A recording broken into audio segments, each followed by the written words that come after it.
एक महिला को गिरफ्तार किया गया जिसकी उम्र 25 वर्ष बताई जा रही है, जिसका असल नाम पन्ना बीबी है, जो पिछले 2 वर्षों से भिलाई के सुपेला में छुप कर रह रही थी, अपनी पहचान बदल कर रह रही थी। और इस दौरान ये भी ज्ञात हुआ कि ये महिला अपने परिजनों से एक ऐप है IMO इमो ऐप, इसके माध्यम से बात करती थी।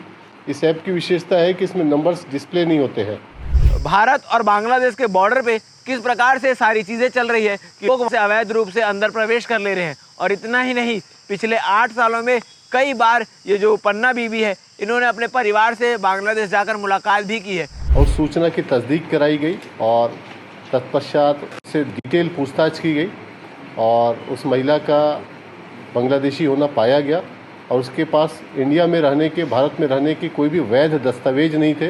आपको बता दें कि जब वो कलकत्ता में 5 साल रह रही थी तो कोकिला घोष नाम से रह रही थी, वहाँ से अपना पहचान कोकिला घोष बताकर रह रही थी। उसके बाद जब वो दिल्ली जाती है, दिल्ली जाने के बाद वो अपना नाम बदलकर अंजलि सिंह कर लेती है। दुर्ग भिलाई में लगातार सर्च ऑपरेशन जारी है कि कौन कौन ऐसे नागरिक हैं जो भारत की नागरिकता नहीं होते, भारत के नागरिक नहीं होते हुए घुसपैठ तरीके से भारत में प्रवेश कर दुर्ग भिलाई को अपना अड्डा बनाकर छुप कर बैठे हुए हैं।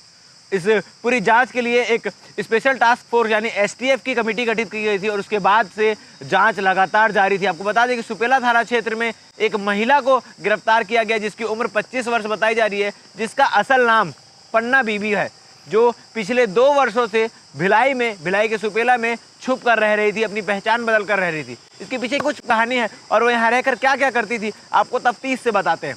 दरअसल आपको बता दें कि 8 साल पहले ये जो पन्ना बीवी है वो भारत प्रवेश की थी अवैध तरीके से। न किसी प्रकार का पासपोर्ट, न किसी प्रकार का वीज़ा, अवैध रूप से भारत में प्रवेश करती है। कलकत्ता में 5 साल अपने व्यतीत करती है, उसके बाद 1 साल दिल्ली में रहती है और दिल्ली में रहने के बाद 2 साल भिलाई के सुपेला क्षेत्र में रह रही होती है।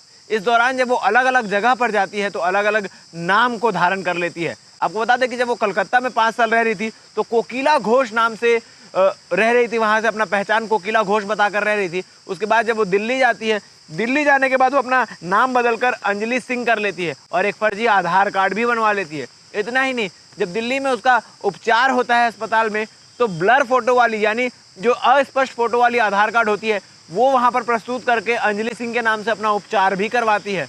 उसके बाद दिल्ली में उसकी पहचान भिलाई के रहने वाली पूजा से होती है और वो पूजा के साथ भिलाई आ जाती है और भिलाई में सुपेला जो नेहरू मार्ग है वहाँ पर एक घर को किराए पर लेकर वहाँ पर पिछले 2 वर्षों से रह रही थी। उस घर के मालिक के ऊपर भी पुलिस ने कार्रवाई की। आपको बता दें कि जब से वो यहाँ रह रही है उस बीच में लगातार 1 दर्जन से भी ज़्यादा फ़ोन नंबर जो कि बांग्लादेश के फ़ोन नंबर है उन पे कांटेक्ट किया हुआ है और मोबाइल नंबर ट्रेस ना हो, मोबाइल नंबर पता ना चले, इसके लिए इमो ऐप का उपयोग करके वो अपने परिवार वालों से, अपने पिता, अपने भाई, अपनी माता से बात करती थी। और पुलिस द्वारा दी गई जानकारी के अनुसार वो घरों में काम करती थी, रायपुर में भी जाकर काम करती थी और ये तमाम पैसे जो इकट्ठा होते थे वो कलकत्ता में अपने एक रिश्तेदार के पास उस पैसों को, कैश पैसों को पहुँचाती थी और उसके बाद कलकत्ता के द्वारा वो तमाम पैसे जो है वो बांग्लादेश उसके परिवार के पास पहुँचाए जाते थे।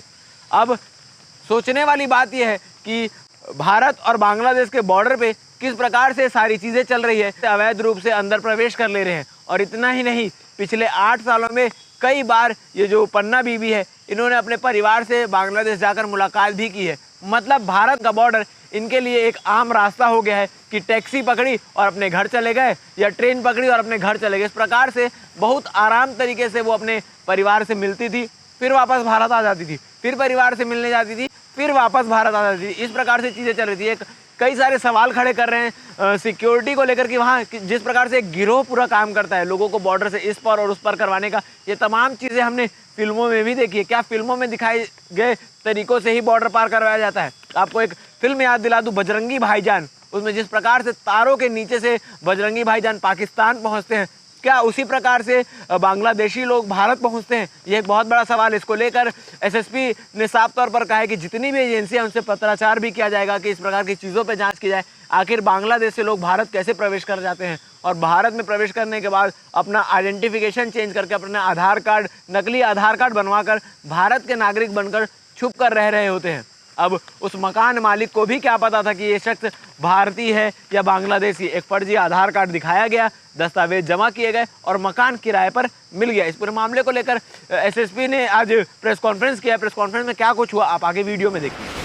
जो जिले में स्पेशल एसटीएफ गठित की गई है, जिसका काम अवैध अप्रवासियों की जांच करना और उनको आइडेंटिफाई करना, और अगर अवैध अप्रवासी पाए जाते तो उस पर कानूनी कार्रवाई करना, उसके लिए एसटीएफ का गठन किया गया। इसके लिए राज्य शासन से भी निर्देश प्राप्त हुए थे, एमएचए के भी गाइडलाइंस थे।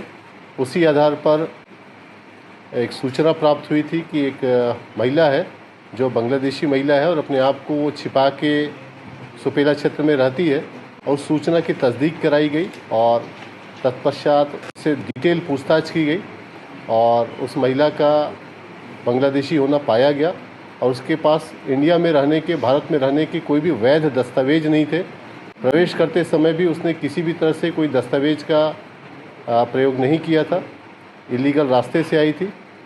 वो लगभग 5 साल कलकत्ता में रही, उसके बाद 2 वर्ष वो दिल्ली में रही और विगत 1-1.5 साल से वो सुपेला क्षेत्र में निवासरत है। ये पूरी कार्रवाई एसटीएफ द्वारा की गई और इस दौरान ये भी ज्ञात हुआ कि ये महिला अपने परिजनों से एक ऐप है IMO ऐप, इसके माध्यम से बात करती थी। इस ऐप की विशेषता है कि इसमें नंबर्स डिस्प्ले नहीं होते हैं और यहाँ जो भी वो रकम अर्जित करती थी उस रकम का प्रयोग वो कलकत्ता में अपने एक परिचित उसको देती थी, वो उस पैसे को बांग्लादेश उनके परिजनों तक पहुँचा देता था। इस पूरी कार्रवाई के पश्चात थाना सुपेला में अपराध कायम किया गया है और इसमें BNS की धाराएं और साथ ही पासपोर्ट अधिनियम और फॉरेनर्स एक्ट की धाराएं भी लगाई गई है। तो महिला यहाँ अकेली रहती थी और उसमें जिसने किराया में उसको रखा था उसने उसकी विधिवत जानकारी नहीं दी थी, उसके खिलाफ भी विधिवत कार्रवाई की जाएगी। क्या करती थी? क्या करती थी? घरेलू काम भी करती थी, रायपुर में जाकर भी काम करती थी वो, और बहुत ज़्यादा नहीं कमाती थी, लेकिन जितना भी अर्जित करती थी वो बांग्लादेश भेजती थी। किन रास्तों से आई थी? क्या कुछ वो रास्ते बताए गए हैं। 24 परगना जिला बांग्लादेश में है, उसके माध्यम से पेट्रोपोल बैरियर है, उसके ज़रिए आई थी वो, और बीच में वो 3 से 4 बार वापस भी गई है और फिर अपने परिजनों से मिलकर फिर वापस आई है। सर, आधार कार्ड नकली से बनाया था, तो कैसे बनवाया कुछ जानकारी करेंगे? आधार कार्ड उसने दिल्ली की एक महिला का यूज किया था और उसके जो फोटोग्राफ है उसको फेंट करके उसने एक अस्पताल से अपना इलाज भी कराया था, उसका भी डिटेल प्राप्त हो गया, अस्पताल से भी वो डिटेल लिया गया है। सर, एक रूल वाले जो भिलाई में जो संचालित करके ठेला में एक रूल लगाते हो, पूरे बांग्लादेशी है लोग, उनको जानकारी मिलती है, लगातार वो पहुँचते हैं, नए बच्चों को लेकर आते हैं और यहाँ पर उनका कार्य बनाते हैं। क्या एसटीएफ ऐसी जाँच करेगा उनका?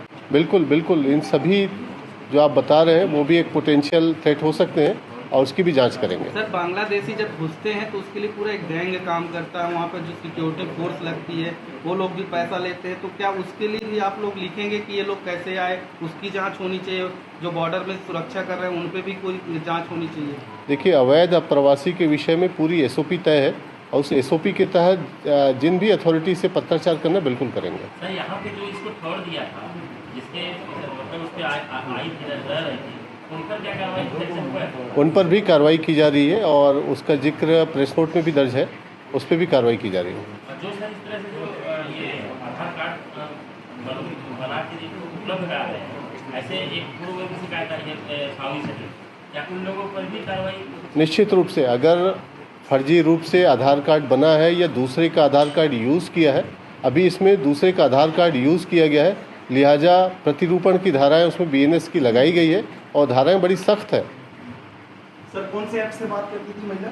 IMO app, IMMO, IMO app के जरिए वो बांग्लादेश बात करती थी। और पैसे कैसे भेजती थी? ट्रांसफर? पैसा कैश भेजती थी, वो जो पश्चिम बंगाल में उनकी परिचित रहती है उनको देती थी और वो फिर आगे भेजती थी।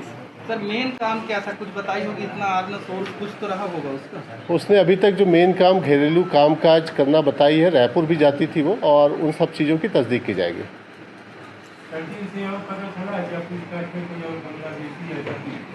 उस एंगल पे भी जो आप बता रहे हैं उस पर भी काम कर रहे हैं कि और किस तरह के लोग जो बाहर से आके रह रहे हैं उसके विषय में उनसे पूछताछ हुई, कुछ नंबर्स भी मिले हैं, उस पर पुलिस काम कर रही है। सर ये कैसे पकड़ाई है, SIT कब गई थी, थोड़ा उसके बारे में बताइए। इसके विषय में सूचना प्राप्त हुई थी और सूचना की तस्दीक SIT के प्रभारी सत्यप्रकाश तिवारी द्वारा की गई और पूरी टीम उनकी लगी थी और उन्होंने 2 दिनों में ही इसको सारी चीज़ों को तस्दीक किया।